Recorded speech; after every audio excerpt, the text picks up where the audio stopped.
인스타 공구 쪽으로 매출이 얼마 정도 나오시나요? 지금? 이거 뭐 전체적으로 공개하기는 조금 어렵고요. 네. 그냥 거래처 하나만 거래처 말씀드리면 하나만, 네. 보통 기본적으로 한 달에 적게 나올 때는 6천, 네. 많이 나올 때는 1억 5천 정도 나오고 있습니다. 훌륭합니다. 네, 안녕하세요. 너도 팔고 나도 팔고 같이 팝시다의 김창덕입니다. 반갑습니다.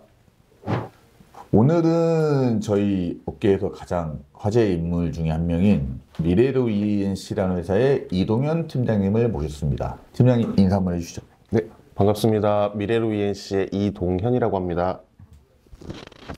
우리 이 팀장님은 원래 광고회사 출신이시죠? 예, 맞습니다. 어디였죠? 그 회사가? 프로그레스 미디어. 그렇죠. 한때 프로그레스 미디어가 공격적인 마케팅과 영업을 통해서 이쪽 시장에 상당히 큰 비중을 차지했었죠. 네, 맞습니다. 그때도 이제 팀장님을 하셨지만 지금은 그 미래로 ENC라는 회사의 팀장님으로 계시면서 특정 분야의 지금 영업, 소싱, 전체적인 부분에 대해서 엄청나게 좀 잘 하고 계셔서 그래서 오늘 SNS 공동구매 시장 중에 좀 가장 핫한 인스타그램 시장에 대해서 어떻게 소싱을 하며 어떻게 거래처 발굴을 했으며 제품은 어떤 식으로 단가를 형성하고 공급을 해주는지 모든 부분을 하나하나 또 쏙쏙들이 뽑아 먹겠습니다. 편하게 하시면 됩니다. 영업 비밀 같은 거 살짝 노출해 주셔도 되고요. 예, 알겠습니다. 네. 이동현 팀장님이 생각하시는 인스타그램은 어떤 거라고 좀 생각을 하시나요? 인스타그램은 이제 과거에는 사진을 올리거나 그런 플랫폼이었다고 하면 지금은 이제 커머스나 그런 쪽으로 이제 좀 활성화되어 있는 플랫폼이라고 생각을 하고 있습니다. 대부분 커머스 시장에 인스타그램에 일찍 뛰어드신 분들은 상당히 자리를 많이 잡아놓으신 상태고 그만큼 많은 퍼포먼스를 내고 있어요. 예전에 카카오 스토리가 SNS 커머스의 이제 시작이었다면 지금은 가장 활성화된 시장이 이제 SNS 중에서 이제 인스타그램을 보는데 인스타그램은 우리가 예전에 카카오 스토리처럼 자파 같은 걸 좀 팔지 않잖아요. 예, 그렇습니다. 그 브랜드 제품이나 그리고 이제 자체적으로 제작하거나 아니면 중국에서 이제 수입해온 그런 제품들을 좀 판매를 하고요. 그리고 예전과 좀 다른 건 이제 객단가 높은 제품들이 주로 많이 팔린다라고 보시면 될 것 같습니다. 이게 좀 중요한 부분 중에 하나이긴 한데 전에 우리가 초반에 SNS 영업할 때는 싼 게 많이 팔렸습니다. 5,900원, 4,900원, 9,900원 이런 제품들이 돌고 많이 팔렸었는데 다른 SNS 시장에 반해 인스타그램만의 이제 특별한 메리트라고 본다고 하면은 이제 플렉스죠. 내가 얼마나 좋은 제품을 이렇게 잘 활용하고 꾸미고 이걸 보여주면서 공동구매를 유도하는 이런 게 이제 현재 인스타그램 커머스의 시장에 좀 돌아가는 이제 방향 같습니다. 네, 저도 그렇게 생각합니다. 우리는 현재 지금 벤더잖아요. 네. 벤더로서 인스타를 활용할 수 있는 방법 혹시 몇 가지가 좀 있을까요? 본인이 가지고 있는 제품이 좀 브랜드가 있다거나 아니면 가격대가 조금 높아서 일반적인 플랫폼에서 판매하기가 조금 어렵다거나 하신 분들이 이제 인스타그램 쪽에 제안을 한다라고 하면 괜찮을 것 같습니다. 자, 그럼 이동현 팀장님이 생각하시는 인스타 공동구매의 장점 있으시면 좀 설명 좀 해주십시오. 제가 생각하는 인스타그램 공동구매의 장점은 판매가를 좀 신경 쓰지 않는 플랫폼이기 때문에 일단 객단가가 높은 제품을 판매하기가 용이하다라고 보시면 되고요.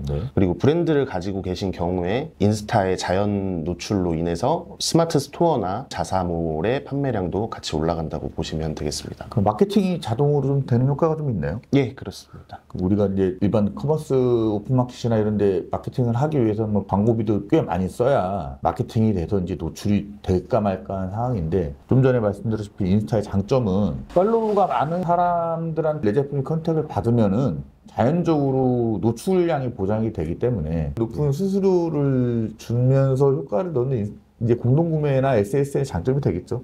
그럼 이제 팀장님 생각하시는 단점은 뭐가 있을까요? 단점은 그 판매 시에 우선 수수료가 조금 천차만별이에요. 그러니까 화장품이나 이런 쪽은 많이 받을 수 있고요, 수수료를. 가전제품이나 이런 쪽은 수수료가 조금 적고요. 그리고 공동구매 형태다 보니까 이제 상시로 이제 저희가 매출을 계속 가져갈 수 있는 부분은 좀 아니라고 보시면 되고. 그게 큰 단점 중에 하나죠. 예. 항상 그 공동구매의 장점은 폭발적인 물량, 많은 판매액, 판매 수량, 이게 장점이긴 한데, 단점은 이제 좀 전에 팀장님 말씀하셨던 것처럼 상시로 팔진 않죠. 주기가 있습니다. 어쨌든 간에 테스트를 하는 셈치고 내 상품이 운 좋게 컨택이 돼서 한번 상품이 노출됐는데 잘 팔렸어요. 근데 그 잘 팔린 제품이 우리 입장에서는 매주 이렇게 올려줘서 팔아줬으면 좋겠는데 인스타그램 자체가 이제 상당히 이제 주관적이다 보니 뭐 인플루언서 본인 마음에 내가 딴 상품은 뭐 억을 팔았는데 5천만 원 팔았어? 이건 아니다 싶으면은 내 상품이 또 언제 올라갈지도 모르는 거고. 네. 제가 생각하는 이 인플루언서 공동구매의 단점 중에 하나는 결제관념에 대해 좀 이렇게 투명한 게 없는 것 같습니다. 이 지금 말씀드린 투명함이라 하면은 우리는 기본적으로 이제 사업자 대 사업자 간으로 이제 거래를 하잖아요. 네. 그러면 뭐 자연스럽게 이제 세금 계산이나 이런 부분이 자연스럽게 이루어져야 되는데 SNS만 키우셨던 분들이 본인도 이제 키우다 이렇게 폭발적으로 성장할지 모르고 이 인플루언서 분들이 결제폼도 모르고 결제를 어떻게 유도시켰는지 이제 이런 부분이 좀 있었어요 초반에. 네. 지금은 좀 많이 없어졌죠. 그쵸. 예전보다는 많이 좋아지긴 했는데 네. 이게 약간 좀 차이가 있는 게 지금 말씀하신 대로 이제 해본 적이 많이 없으신 분들은 네네. 이제 이런 결제나 이런 부분에서 아무래도 그럴 수 있는데 셀러분들하고 거래를 한다라고 하면 이런 부분은 예전보다는 많이 해소된 부분이라고 보시면 될 것 같습니다. 셀러분들이 하면 일반적으로 기본적인 사업자는 가지고 계신 분들이 셀러분들이 되는 거죠. 예, 맞습니다. 네. 팀장님이 인스타를 좀 많이 만들어 보셨죠? 예, 네, 많이 만드신 걸 저도 옆에서 많이 봐왔고 운영하시는 걸 봤는데 팀장님이 인스타를 만드는 방법, 성장할 수 있는 전략 같은 게 있으시면 조금 팁을 좀 주시면 감사하겠습니다. 네. 우선 제가 제일 기본적으로 하는 말은 이제 대표자가 직접 해야 된다라고 말씀을 항상 드리고요. 직원 시키지 말고요. 이게 뭐 직원이 해도 상관은 사실 없긴 한데 네. 이제 아무래도 제가 직접 만들어도 보고 이제 직원이 만드는 것도 해보고 네. 이제 해봤는데 결론적으로 이제 잘 되는 업체를 봤을 때는 이제 대표가 직접 하는 형태로 가는 것 같고요. 네. 그리고 우선 만들기 위해서는 기본적으로 이제 촬영을 해야 되니까 예. 스튜디오가 있으면 아무래도 좋고요. 없는 것보다는. 그래도 없다고 하더라도 이제 집에서 촬영을 해서 올리실 수 있고요.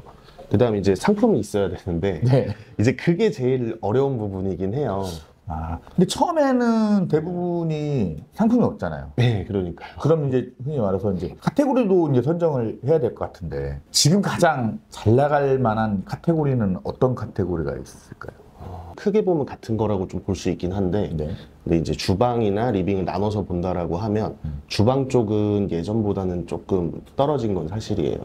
그래서 리빙 쪽에 뭐 인테리어 소품이라든지 네. 이런 게 조금 나오고 있는 추세고 살림잡화. 예, 그렇습니다. 그리고 의류 인스타도 되게 지금 많이 나오는 걸로 그래요? 예, 확인되고 있습니다. 지금 그 대표들이 인스타를 만드는 방법에 대해서 간단하게 설명을 주셨는데 네. 어떤 인플루언서를 컨택을 해야 될 때에 가장 이제 주의할 점, 중요한 점.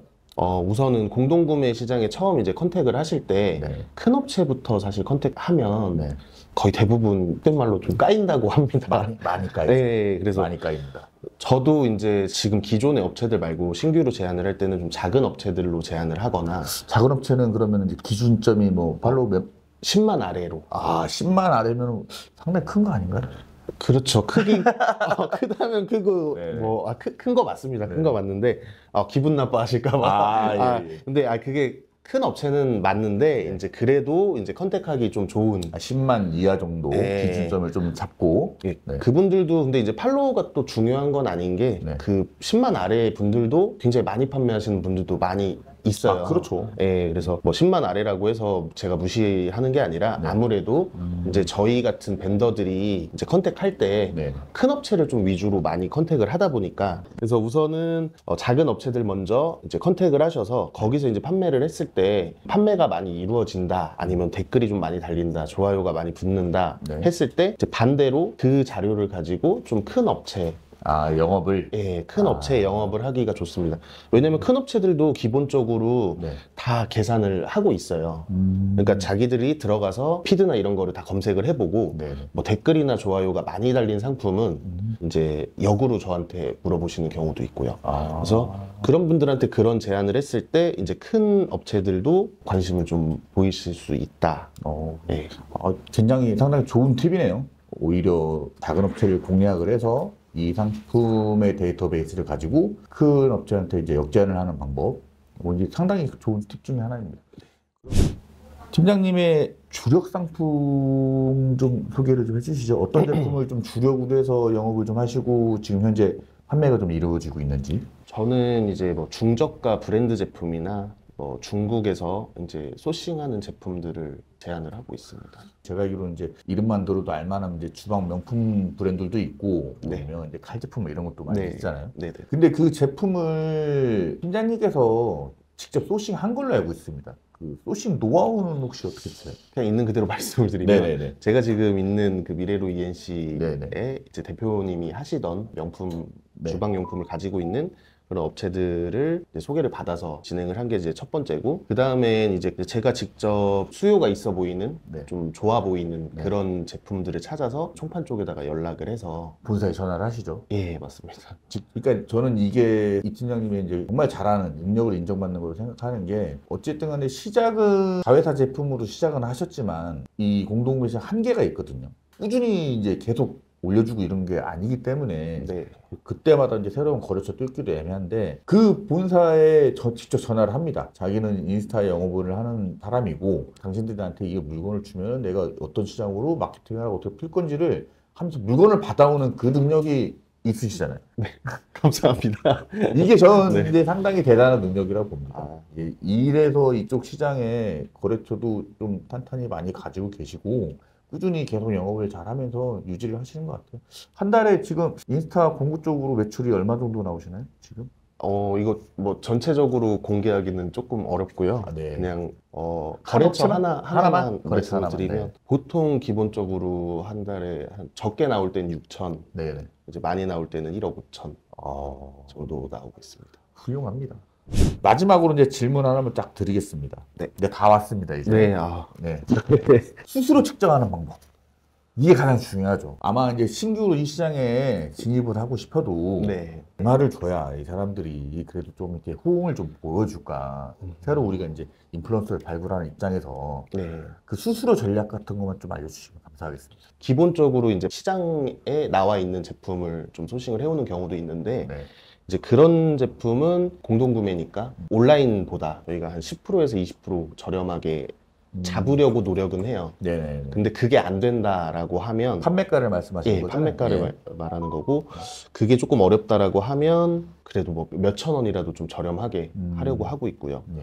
그리고 이제 명품 브랜드나 뭐 중저가 중에서도 이제 조금 인지도가 있는 그런 브랜드들은 15%도 하시는데, 네. 그게 아닌 경우에는 보통 20에서 30%를 책정해주고, 이제 업체에다가 이렇게 수입 원가가 이 정도인데 우리가 30%를 줄 수 있냐 없냐 라는 거를 이제 비교를 해서.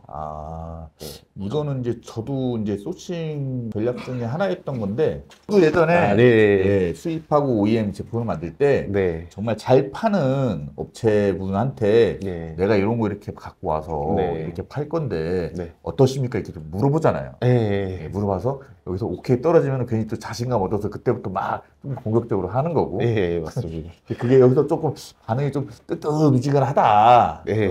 이거 말고 다른 거 다시 해갖고 끝에 맞습니다. 제안을 넣고. 네. 이런 게 우리 또 영업하는 사람들의 네, 노하우 중에 하나 아닐까. 맞습니다. 어떻게든 한 번이라도 거래가 트여진 업체로 하면은 정말 얼굴 보고 나서 네. 대면 영업을 해야 2단계, 3단계, 4단계까지 계속 유지가 되는 거지. 한번 내 제품 한번 툭 던져주고 다음 거 언제 감 떨어지나 이렇게 기다리시면은 안 됩니다. 네. 만나러 가서 예. 서로 얼굴 보고 그 다음 뭐 제품, 그 다음 시장 뭐 이렇게 다 연구를 하셔야 우리도 이제 이쪽 시장에서 응원이 되는 거거든요. 네. 저도 그래서 네. 뭐 최소한 한 달에 한 번은 네, 업체들 얼굴 보러 가려고 노력합니다. 아유, 역시 잘하시는 분은 이런 비법이 있습니다. 한 달에 한 번 찾아가는 서비스. 네. 아무튼 고생하셨고요. 네. 자, 혹시라도 더 해주실 있는 말씀이 좀 있으실까요? 팁에 대해서? 우선 뭐 대표님이 워낙에 잘 말씀해 주셔서 근데 제가 봐도 제일 중요한 건 이제 판매처와의 관계인 네. 것 같아요. 그래서 뭐 한 달에 한 번 찾아가실 때 그냥 찾아가지 말고 뭐 커피라도 바카스. 네, 뭐 그런 거 사주고 가는 게 제가 봤을 때 가장 큰 것 같습니다. 역시 옛날 사람들처럼 바카스 아직도 영업을 합니다. 네, 자, 그러면 오늘 영상은 여기까지 마치겠습니다. 감사합니다. 네, 감사합니다.